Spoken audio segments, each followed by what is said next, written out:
Hey guys, I hope you're having a great day. It is Christine Vales, and I wanted to put a quick video post up to keep you connected with God's prophetic calendar, because today is a significant day on God's calendar here in this biblical month of Iyar, a month of transition and a month of great revelation historically in the Bible there.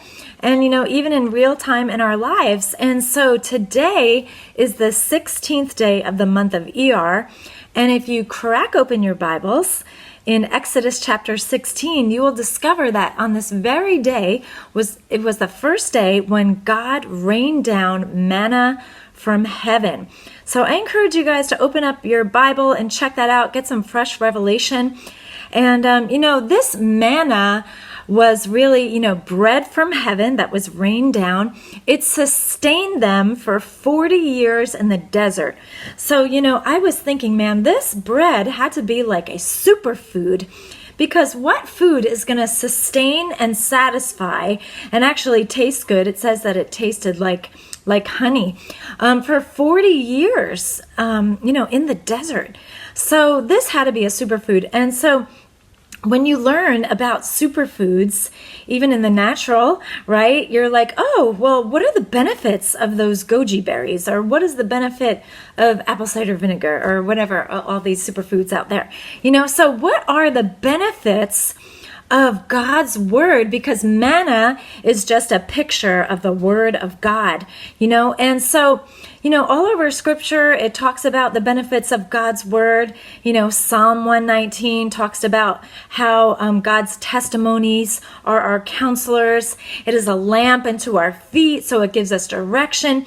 And even Proverbs 3, check it out, because it says that when we, hide his word in our heart, all these things will be added onto us. So Proverbs 3 talks about long life, right? Length of days and years, just meditating and partaking of God's word. Peace, which means shalom, safety, prosperity, security, welfare, well-being, and completeness.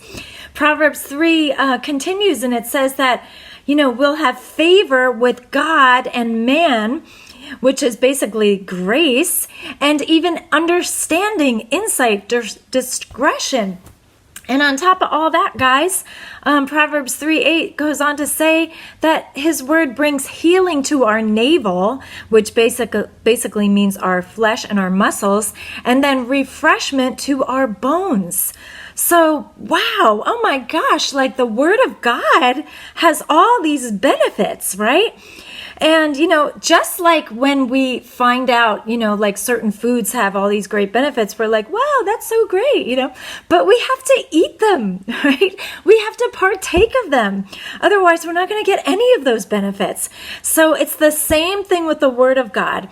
When you read in Exodus 16, it says that the Lord rained down manna from heaven, but they had to go out and gather it for themselves on a daily basis, And of course, as you read there, it talks about how they had to get double on the sixth day because it was a Sabbath and all that. But the point is that we have to get into God's word for ourselves, guys. There's no other way around it.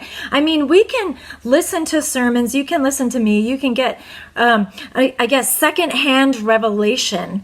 But there's nothing like getting fresh revelation from God's heart to yours, one-on-one. That's what we were made for, just like it is when you hear, a restaurant has great food. You can't really testify to that unless you've eaten it yourself, and no one can do that for you.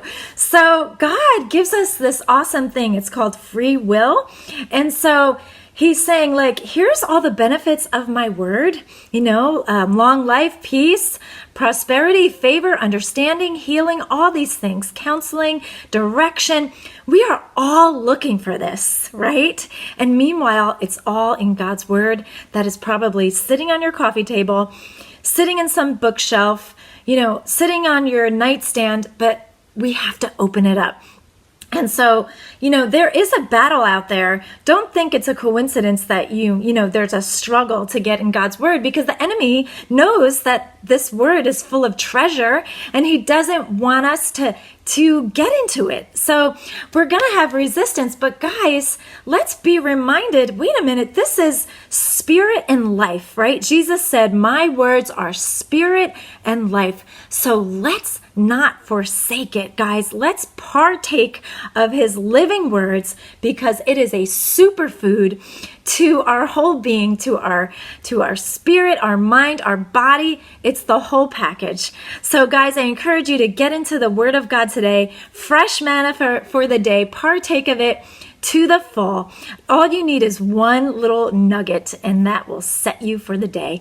All right, guys, blessings. Get into his word. Check out the story and the account Exodus 16 and feast on his living word. It is spirit and life. Blessings. Bye.